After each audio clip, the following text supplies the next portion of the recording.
Bantay Bulkan, mga kapuso. Doy, nasaan yung Bantay Bulkan natin? Okay. At yung pong ating mayon, kasi ay nag-alboruto na naman. Bantay Bulkan! Bantay Bulkan tayo, alas 6:34. Nasa linya po natin si Feebox Director Teresito Bacolcol.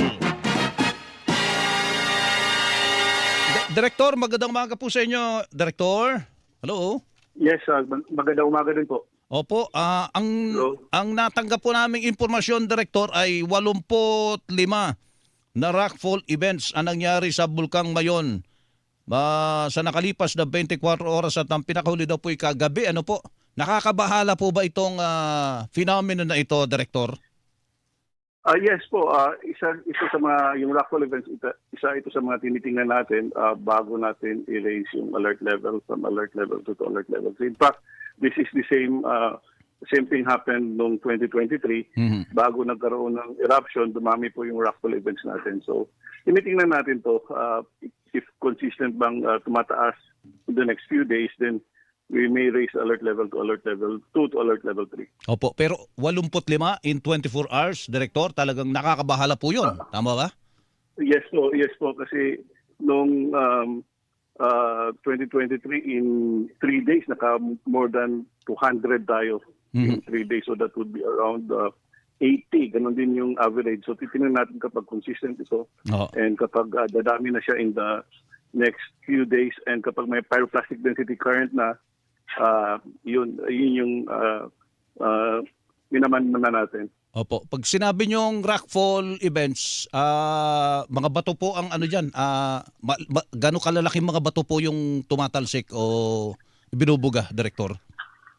Malalaki po yung mga bato na yan, mga boulders yan, halos kasing laki ng mga kotse siguro. Kung nakikita niyo po yung sa National Museum, harap ng National Museum, may malaking bato doon, galing sa Mayon, ganun po kalaki. Naku, napakadelikado pala. Sa puwersa po nitong bulkan na ito, yung ganong klase, ganong kalaking bato, gano'ng kalayo po pwedeng tumalsik yon, Director? Right now, kapag mga ganito, nasa dalisdis lamang ito ng upper slope ng Mayon Volcano. Hindi naman ito bumababa sa doon, aabot doon sa 6 km permanent danger zone. Opo. So hindi maabot yung hilera ng mga nakatira doon, Director?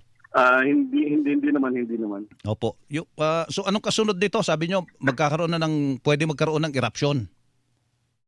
Yes po, katulad ng nangyari ng 2023, nagkaroon na ng, after several rockfall events, nagkaroon na ng eruption, nagkaroon ng lava, lumabas ng lava sa dalisdis ng bulkan. Opo. Effusive eruption. Actually, we're looking at 3 possible scenarios. Yung 2023 scenario kung saan again, dumami yung rockfall events natin, and then nagkaroon na ng lava flow, and then or yung but it was a diffusive eruption, meaning there is a slow release of lava doon sa dalisdis ng bulkan. Ang downside lang nito, although hindi ito explosive, ang downside lang nito would be matagal. So katulad ng nangyari ng 2023, it took 6 months bago humupa yung bulkan. Opo. Now, yung 2018 eruption naman, mabilis lang but explosive.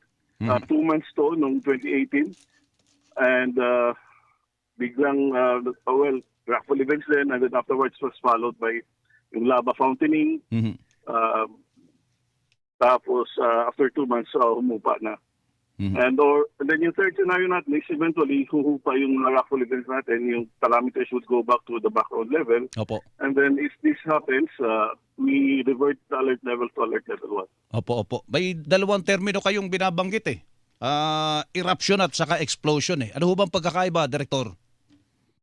When we say effusive eruption, ito yung parang nagre-release lang ng lava doon sa dalisdis ng bulkan. Opo. So wala tayong nakikitang lava fountaining, yung parang fireworks, wala natin nakikita yan. Parang binubuhos niya lang slowly doon sa dalisdis ng bulkan. This is a quiet eruption actually. Opo.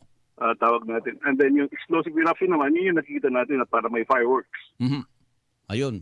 Yung tinatawag mo na lava fountaining, gano'n ba yun, Director? Yes.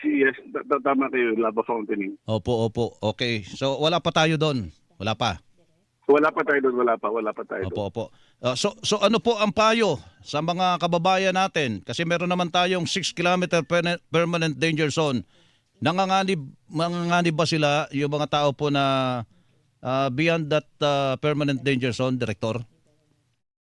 For now, wala pa naman. Ang sinasabi natin, again, ang recommendation natin, discourage residents and discourage din yung entry doon sa 6 kilometer permanent danger zone. Mhm. And pero kaso, may mga nakatira na doon inside. They're supposed to be, dapat wala doon. Kasi Opo. by definition, permanent danger zone, Mhm. dapat walang tao. But, isa yan sa mga realities on the ground. May nakatira doon.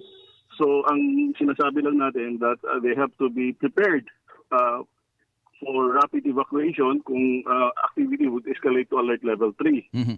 And yun yung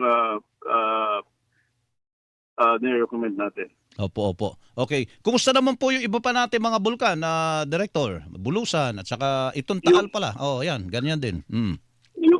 Yung Canlaon Volcano, Canlaon. nagkaroon tayo ng right now ongoing yung ash emission activity. Nasa 350 meters lamang.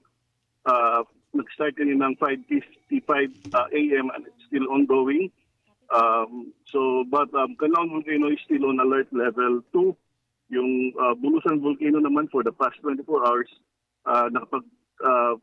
nakapagtala din po tayo ng lindol and hindi naman masyadong marami. Nasa isang lindol lamang yung actually wala pala tayo na record na lindol for the past 24 hours but for the past 48 hours isang lindol yung na-record natin. Opo. Kanlaon. And nasa alert level 1 pa rin yung Bulusan Volcano. Yung Kanlaon po, Director, pakiulit nyo nga po, ano po, nakakabahala ba yung aktibidad po niya ngayon, Director? Hindi naman nakakabahala kasi hindi naman masyadong mataas yung plume, Oo. yung ash emission activity and nasa 350 meters lamang. And Opo. we've been observing this since its eruption last 2024. Opo. May mga ash emission activity yung Canlaon Volcano. And in fact, since January 3, meron din tayong ash emission activity. So this is the second time this year na nagkaroon tayo ng ash emission activity for Canlaon Volcano. Opo. Anong oras po yung activity na yan, yung 350 meters, Director, sa Kanlaon nangyari?